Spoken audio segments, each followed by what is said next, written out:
In the Get That Gig webinar, a lot of questions came in after the webinar was completed, so I thought I'd go ahead and answer some of those for you. First was, should a morning show air check be any longer than an air check for middays or afternoon drive? And a related question also came in about talk shows. Should a talk show air check be longer than an air check for a regular music station personality? Not really. Remember, the only reason that you're sending an air check in the demo package to begin with is to get the attention of that decision maker. So you don't need much time to do that. In fact, the longer you send the air check, the greater the chance they're going to find something wrong with it. So I believe that an air check should be 2 or 3 minutes, maybe 4 minutes at the most. And you don't have to have everything that you do on that first package. You're just trying to get through that first round. So keep it tight, keep it short, offer 3, maybe 4 segments or portions of segments across that 3 minutes and really make it sizzle. Oh, and also remember, you're always leading with your best material. Next question is, how far back on jobs should we go on the resume? Well, that depends on the job that you're applying for and what your history looks like that's relevant to the job that you're applying for. I don't think you should list any details about jobs that don't add up to making you a great candidate for the job that you're trying to get. That does mean that you're probably going to have to make multiple resumes and almost customize each resume every time you send one out. There's no reason to go back. Let's say you've been on the air or been in radio for 20 years. There's no reason to list 10 or 15 different jobs. Just list the most recent ones and all the other jobs in addition to that that contribute to what makes you a great candidate or qualifier for this particular job. In the webinar, I talked about the jack of all trades, and you don't want to come off as someone that is able to do a lot of different things but isn't a master of any. And somebody took issue with that. They sent me a note and said the jack of all trades is a real attribute now, and a lot of companies love it if that personality can also do imaging or manage social media and wear extra hats. Well, there's no question that being able to do a lot of things around the radio station is a benefit, and having different skills that can be applied in different ways is going to help break some ties. But if you list all the things that you can do and all of those skills, you're going to kind of be seen as a utility player, and you want to be a specialist, because the specialists are the ones that get the great gigs and can really truly make an organization better. So whatever skills you put on your resume, whatever you list, I think that's okay, but you got to be really careful so your primary skills, the things that are really helping you bring value to your company, are the ones that stand out on your resume and in your demo package. Next question is, as a program director, when showcasing your station, how much should you send? And as an operations manager, if you have 9 formats that you're managing, how much should you showcase? I don't think that you should really showcase all that much of the stations that you're programming now, as much as you showcase your thought process and how your programming philosophy affects the decisions that you make. Sending an air check of what your station sounds like may or may not reflect your skills as a program director or operations manager. There's a lot of different factors that go into that. As a program director, I don't know that I would even send an audition tape or a demo along with the initial package. If air work is an important part of the job that you're going for, you might want to send a short one, but you really want to get the conversation going about how you can manage and how you can lead a staff. So put most of the attention there. Next question was, how can we make that better impression when the company uses forms on their website? This is a great question, and more large companies especially are putting up forms that you fill out that go to someone in HR to screen applicants. And I've seen this keep some really good people from being considered for jobs. My advice here is to figure out a way to get around the forms. Obviously, fill out the forms so you get in the system, but then find out who the decision maker is and try to create a relationship there. Start a conversation. Find somebody that you know that knows them. Radio is really a pretty small business. If you ask around enough, you're probably going to find someone who can get you to that decision maker or get your name in front of that decision maker. director. You want to have a conversation, you want to have a relationship, and you want to be able to influence them directly, not just leave it up to, well, here's my qualifications, I hope the form works out well. You can't just leave it at the form. Is it true that the longer you wait, the harder it is to get a gig? I used to believe that, but I recently heard a story about a female who waited for more than 2 years for her ideal gig and then got it. That sort of took the belief away from me. I think that it's important for personalities and program directors or anybody looking for a job, find a job that you really want. A job that you really are excited about, that you've got a passion for. Now that might be hard for some of you who are on the beach and the money is getting tight and you're going to have to take something just to keep some revenue coming in. But don't settle.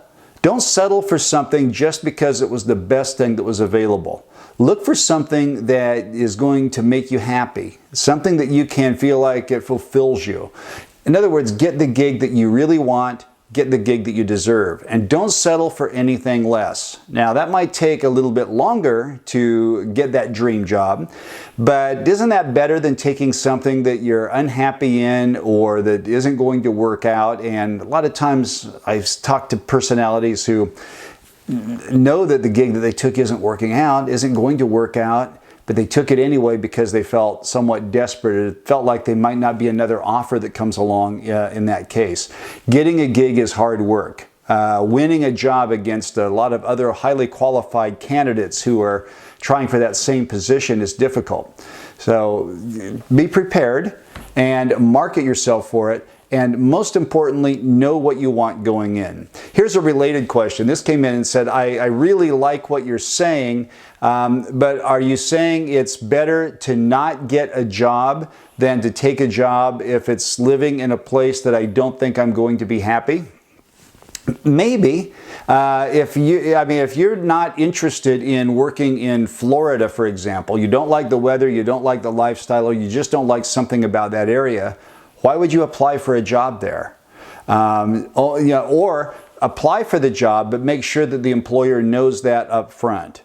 What's the best way to put a major to get a major PD job after you've taken a couple of jobs that you shouldn't have taken? I think we've all done that. Anybody who's been in radio long enough has probably taken a job or two that they shouldn't have taken that didn't work out.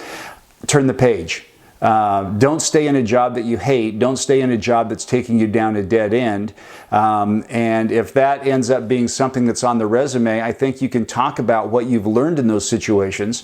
Talk about the lessons that you've learned, why it didn't work out, take responsibility for it not working out, and impress that next decision maker on what you've done in your personal life to overcome some of the challenges that have come about because you've taken some bad jobs in the past.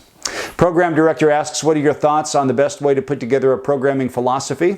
Number one is not to be too specific, but at the same time be thorough and somewhat specific. By not be too specific, here's what I mean. Don't talk about your current situation. If you are a top 40 programmer, for instance, and you go into detail about the top 40 battle that you're in your market, it's probably going to cause that decision maker to be bored. However, you can talk about your programming philosophy and work in examples of how that philosophy affects the way you make decisions at the station you're at now.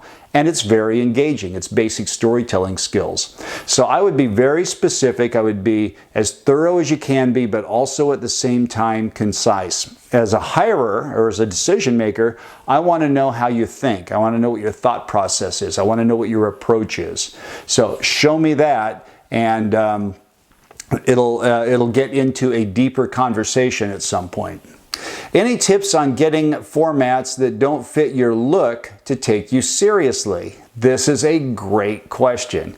It's hard to get the attention of some formats sometimes. Maybe you're interested in a format like country, but you look like you belong on alternative radio. And sometimes those decision makers who are hiring a country personality or a country programmer are biased by what they see.